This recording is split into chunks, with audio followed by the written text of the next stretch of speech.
Se do jetë gati, siç po thoya pra, është dita e 8 e bllokimit të juglindjes ku ka izoluar totalisht juglindjen e vendit si pasojë e rëshqitjes dhe shkatrimit të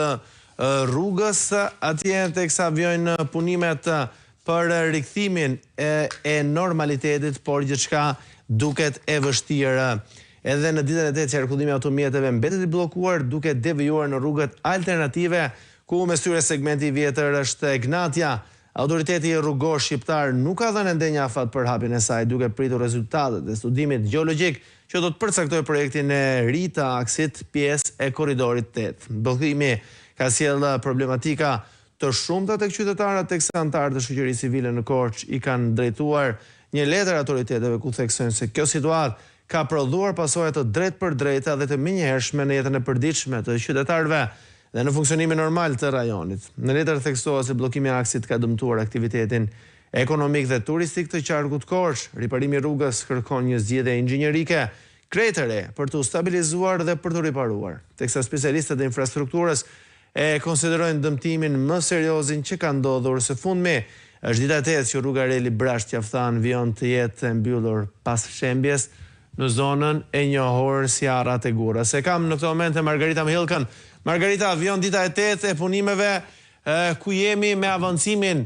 e zhvillimeve në zonë për të bërë të mundur lidhjen tashmë të juglindjes me pjesën tjetër të vendit? Jemi tani në ditën e 8 të bllokimit total të gjithë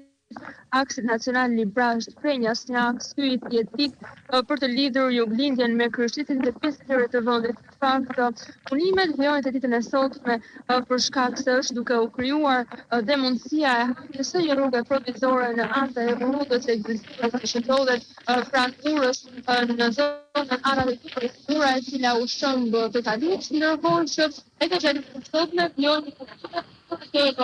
të mundur rrjedhës në shkëpuar më pas dhe mëshjen për të bërë rrugën provizore, e cila do të shërbejë për të lidhur pjesën e juglindjes me vendin. Ndërkohë që kjo situatë ka sjellë shumë vështirësi në jetën e banorëve, të cilët do duhet që të marrin rrugën e tjetër nga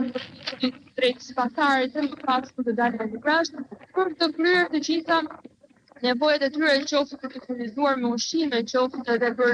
urgjencat shëndetësore, pasi kjo është mënyra e vetme e kalimit, ndërkohë që fatmirësisht që për ditët e dieshme në këtë rrugë është bërë e mundur që të ketë banorë që kalojnë në këmbë nga kjo pjesë pas shpinësime që ndodhet pikërisht në anë të rrugës që u shëmb totalisht dhe në pjesën e bypassit provizor i cili dhe ai posoi dëmtime, por fatmirësisht që prej 2 ditë më parë nuk ka pasur më rrëshqitje toke dhe kjo mund të ketë ardhur si pasojë e çlirimit fakt të presionit që ishte bërë sipër rrugës nga rruga e re e korridorit 8 i cili ishte duke u ndërtuar pra sipër segmentit ekzistues dhe që mund të veçuar në shembjen totale të kësaj zone, e cila është një ndër pjesët më kryesore në fakt të gjithë aksit, duke qenë se bllokimi i saj prej 8 ditësh ka bllokuar 10 fshatra për të mos përmendur kështu qytetin e Prenjasit, Korçës apo Maqedoninë e Veriut, duke bërë që shumë persona të qëndrojnë me orë të tëra, qoftë në pikat doganore për të kaluar më pas në pjesën e Morinës dhe për të kaluar nga ana tjetër e vendit, pra siç ishin kamionët që ndoqën në ditët e kaluara, ndërkohë që vetë banorët janë detyruar që të orientohen drejt pikave të tjera, të cilat janë dhënë qoftë nga Moglit Gramshe më pas në pjesën e të vendit, por gjithashtu një rrugë tjetër alternative që është dhënë gjatë 7 ditëve të fundit nga ana e banorëve, por qoftë edhe nga efektivet e policisë, ka qenë dhe pjesa e rrugës së vjetër, hotolisht së Pasar dhe më pas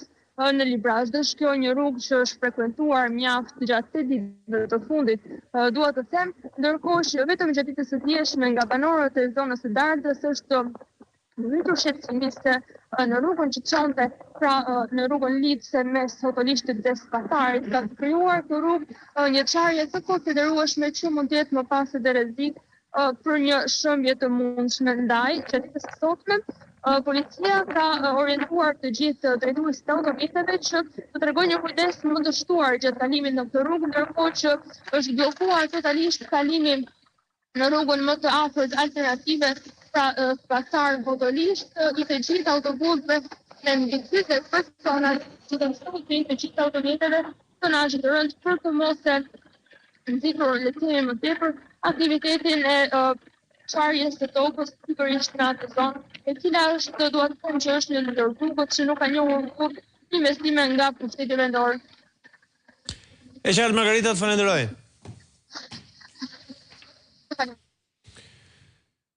Ishte me Margarita Mihildkën rreth situatës që paraqitet në Juglindje në ditën e 8 të bllokimit saj. Do të ecim me zhvillimet të tjera. Agjencia e lajmeve Reuters i ka kushtuar një artikull zhvillimeve dhe fortunës në qeverinë Rama më njëherë pas shkarkimit të zëvendës kryeministres Belinda Balluku,